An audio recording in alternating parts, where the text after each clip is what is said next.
Brother, आप अपना नाम बताएं और आप कहाँ के रहने वाले हैं? जय मसीह। मेरा नाम माइकल कासिम है। मैं साउथ ओडिशा से कोरापुट डिस्ट्रिक्ट में रहता हूँ। तो ब्रदर, आपने अपनी गवाही में लिखा कि पिछले 11 साल से आप प्रोफेशनल डांस कोरियोग्राफर का काम कर रहे थे और आप बड़े बड़े शोज़ में भी आपने काम किया।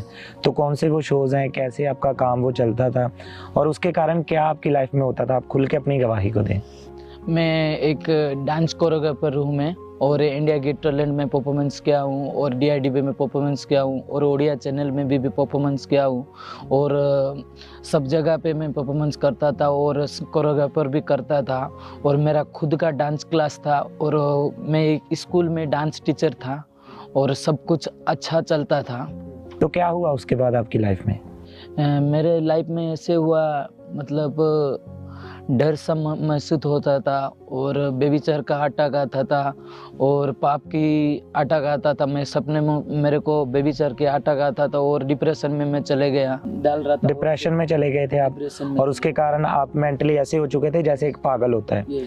तो क्या क्या करते थे आप?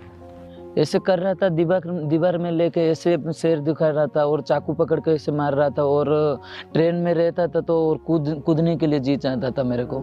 और इसके कारण इसका असर आपके काम पे भी पड़ा? मेरे काम पे भी पड़ा। आपका काम टोटली बंद हो चुका था? टोटली बंद हो चुका था।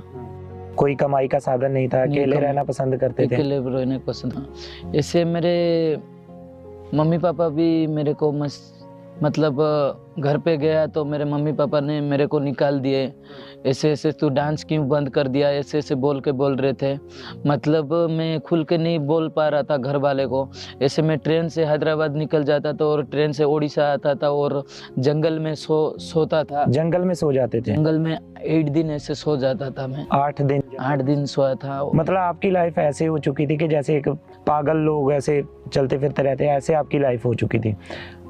मतलब कहीं पे भी चले जाना, कहीं पे भी सो जाना, कुछ भी करना, ऐसे आपकी लाइफ हो चुकी थी? हाँ, ऐसे हो गया था। और 1 रुपया भी पैसे नहीं था। मैं ऐसे पैसा कमा रहा था, ऐसे 1 लाख रुपया 80,000 70,000 कमा रहा था।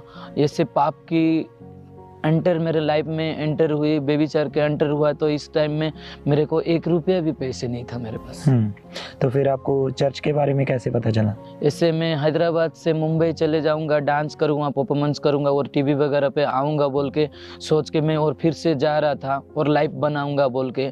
और एक ब्रदर ने मेरे को बोले, मैं इनको बोला खुल के, कलम मेरा मन शांत नहीं हो रहा, डिप्रेशन बेबीचर में चले गया हूँ, और अच्छा नहीं लग रहा है, कोई काम करने के लिए अच्छा नहीं लग रहा है। इसके बाद उस ब्रदर ने मेरे को बोले, कमरा चर्च जाओ, आपका मन को शांति मिलेगा बोल के बोले। उन्होंने आपको सुसमाचार दिया? और अंकुर नरूला मिनिस्ट्री के बारे में बताया था। और फिर जब आप चर्च में आए, पहली बार जब आप चर्च में आए थे, आपको कैसा लगा था? पहली बार तो मैं चर्च में आया तो ऐसे लगा कि मैं यहाँ कहाँ पे आ गया हूँ। इतना भीड़ है, लाखों के भीड़ में लंगड़े चल रहे हैं, गूंगे बोल रहे हैं, अंधे देख रहे हैं, सब अलग अलग तरह के रोग ऐसे गायब हो जा रहा, अचंगाई हो रहे हैं, सब कुछ मैं दिखा तो मेरे को थोड़ा अजीब सा लगा मेरे को। और आपका फेथ परमेश्वर के ऊपर बढ़ता गया? और फिर आपने लिखा कि 26 अक्टूबर 2023 को परमेश्वर के दास ने प्रार्थना की थी, और उस सामर्थी प्रार्थना को इन्होंने पूरे फेथ के साथ, पूरे विश्वास के साथ अपने लिए रिसीव किया।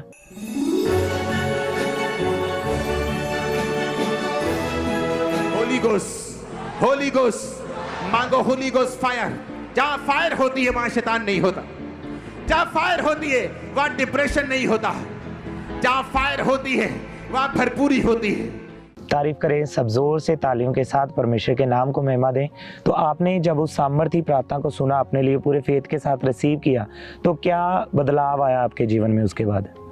मेरे को एक करंट सा जैसा लगा। पापा जी जैसे दुष्ट आत्मा को और डिप्रेशन लोगों को फायर करते थे, उस टाइम में सुना, और बेबीचार को डांटते थे, और पापों को, गंदी ख्याल को, सपने में जो आता है वो बेबीचार को डांटते थे। तो मैं रिसीव किया, और करंट सेट जैसा लगा, और मेरे को हिलने लगा, और बॉडी से मेरे को जैसे कोई निकल के चले गया जैसे लगा मेरे लाइफ में। पूरी तरह से परमेश्वर ने आजाद कर दिया।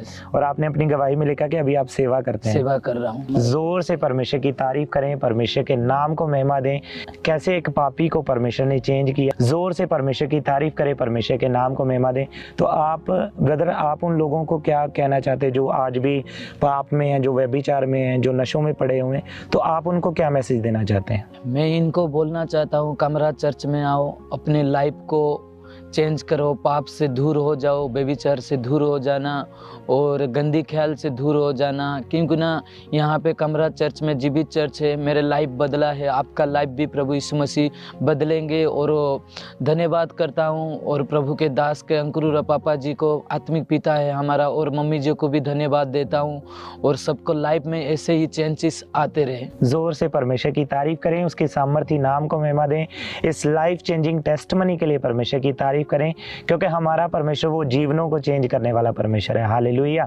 तो आप चाहे किसी भी बीमारी में क्यों नहीं है, किसी भी पाप में क्यों नहीं है, परमेश्वर के पास आएँ। परमेश्वर के पास आपकी हर एक बीमारी का, हर एक प्रॉब्लम का सलूशन है। हालेलुया।